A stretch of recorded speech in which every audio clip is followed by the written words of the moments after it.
With young girls, nature seems to have had in view what, in the language of the drama, is called a striking effect. As for a few years she dowers them with a wealth of beauty and is lavish in her gift of charm, at the expense of all the rest of their lives, so that during those years they may capture the fancy of some man to such a degree that he is hurried away into undertaking the honorable care of them as long as they live, a step for which there would not seem to be any sufficient warrant if only reason directed man's thoughts. Here as elsewhere nature proceeds with her usual economy, for just as the female ant, after fecundation, loses her wings, which are then superfluous, nay, actually a danger to the business of breeding, so after giving birth to one or two children, a woman generally loses her beauty, probably indeed for similar reasons. Young men ought to reflect that if the object which inspires them today to write madrigals and sonnets had been born 18 years earlier, it would scarcely have won a glance from them. After all, men are much more beautiful in body than women. It is only a man whose intellect is clouded by his sexual impulse that could give the name of the fair sex to that undersized, narrow-shouldered, broad-hipped, and short-legged race, for the whole beauty of the sex is bound up with this impulse. Instead of calling them beautiful, there would be more warrant for describing women as the unaesthetic sex. Neither for music, nor for poetry, nor for the fine arts have they really and truly any sense of susceptibility.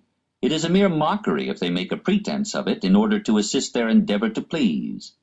They are incapable of taking a purely objective interest in anything. The most distinguished intellects among the whole sex have never managed to produce a single achievement in the fine arts that is really genuine and original, or given to the world any work of permanent value in any sphere. This veneration of women is a product of Christianity and of German sentimentality, and it is in turn a cause of that romantic movement which exalts feeling, instinct, and will above the intellect. The Asiatics knew better, and frankly recognized the inferiority of woman. When the laws gave women equal rights with men, they ought also to have endowed them with masculine intellects. Asia again shows a finer honesty than ours in its marriage institutions. It accepts as normal and legal the custom of polygamy, which, though so widely practiced among us, is covered with the fig leaf of a phrase.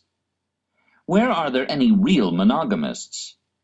And how absurd it is to give property rights to women. All women are, with rare exceptions, inclined to extravagance, because they live only in the present, and their chief outdoor sport is shopping. Women think that it is men's business to earn money and theirs to spend it. This is their conception of the division of labor. I am therefore of opinion that women should never be allowed altogether to manage their own concerns, but should always stand under actual male supervision, be it of father, of husband, of son, or of the state, as is the case in Hindustan, and that consequently they should never be given full power to dispose of any property they have not themselves acquired. It was probably the luxury and extravagance of the women of Louis XIII's court that brought on the general corruption of government which culminated in the French Revolution.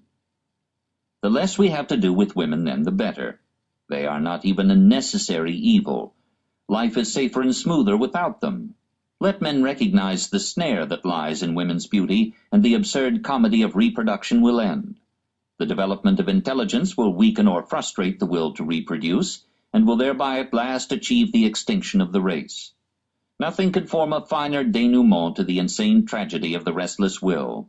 Why should the curtain that has just fallen upon defeat and death always rise again upon a new life, a new struggle, and a new defeat?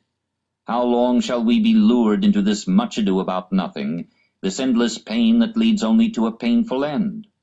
When shall we have the courage to fling defiance into the face of the will, to tell it that the loveliness of life is a lie, and that the greatest boon of all is death?